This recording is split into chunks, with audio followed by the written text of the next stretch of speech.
The song Invisible is about bullying. The inspiration behind this song, you said it's very personal. So I take it you have some personal experience. It's not as much, I guess it is. It is about bullying, but it's also about, to me, you know, just being misunderstood, right? Just being me in high school, you know, on the smallest scale I know compared to a lot of stories that I've heard, a lot of people that I've met, a lot of other things that can be related to within this topic. There's much deeper conversations than even the one that I can have just based on my own experience. Yes, I was a total geek. I was a total nerd. You know, I still am, and I'm proud of that. But it took me a while to realize that it's okay to be proud of that, right? Because, you know, in that time and period of my life, like, if you didn't fit in, like, what else was there, right? It's like, that's, fortunately for me, you know, I had incredible parents, I had an incredible support system, musicians around me, and that showed me that there was hope. There was maybe something else I could look forward to, you know, and even though I spent most of the time alone on weekends and weeknights and whatever not, like, I was okay because I was doing something that really made me feel like I had a place. And even though nothing made sense at that moment, it certainly makes sense now. Do you think it was amongst you that you felt like you didn't fit in, or was there the actual bullying where the kids were like, made you feel like you didn't fit in? There was a little bit of both, obviously.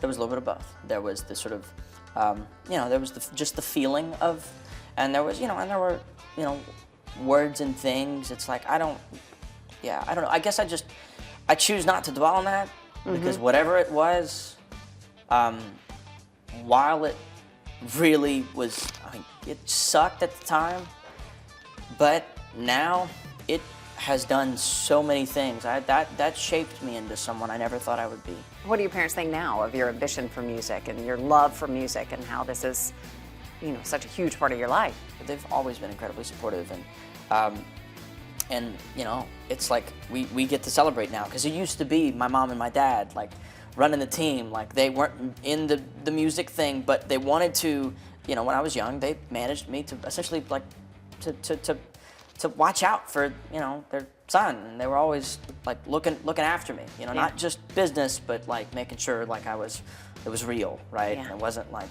all whatever. And they've always don't change. They've always looked after me like that. You actually got your first guitar, I understand, from a very famous person, Robert Duvall. Yeah. Is that true? Yes, actually, believe it or not, that is true, as hard as it is even for me to believe. I was actually playing at a local restaurant in my hometown, local restaurant that they have live music every night. And he stopped by because they were filming or scouting locations or something.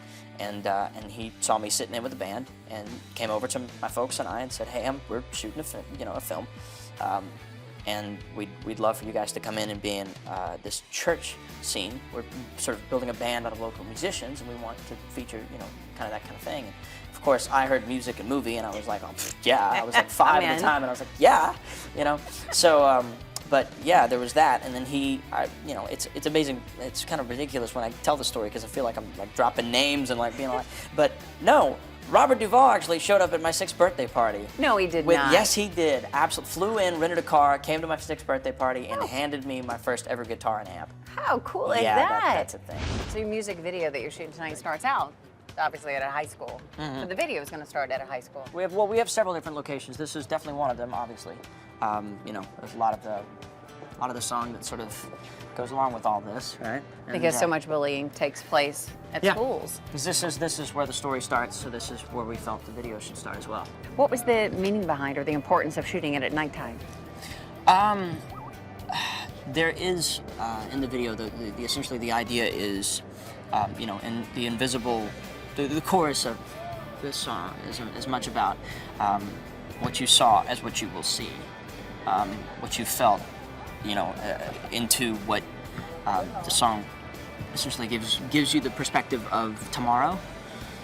Hopefully in the form of, you know, in the form of hope, in the form of a positive outlook. That you will see daylight eventually. This is going to look a lot better when the sun comes up tomorrow. You know, it may not actually be tomorrow, but boy, when the sun comes up, you're going to see a totally different side of yourself, totally different side of the story that is so much cooler, and all of this is going to make sense, you know.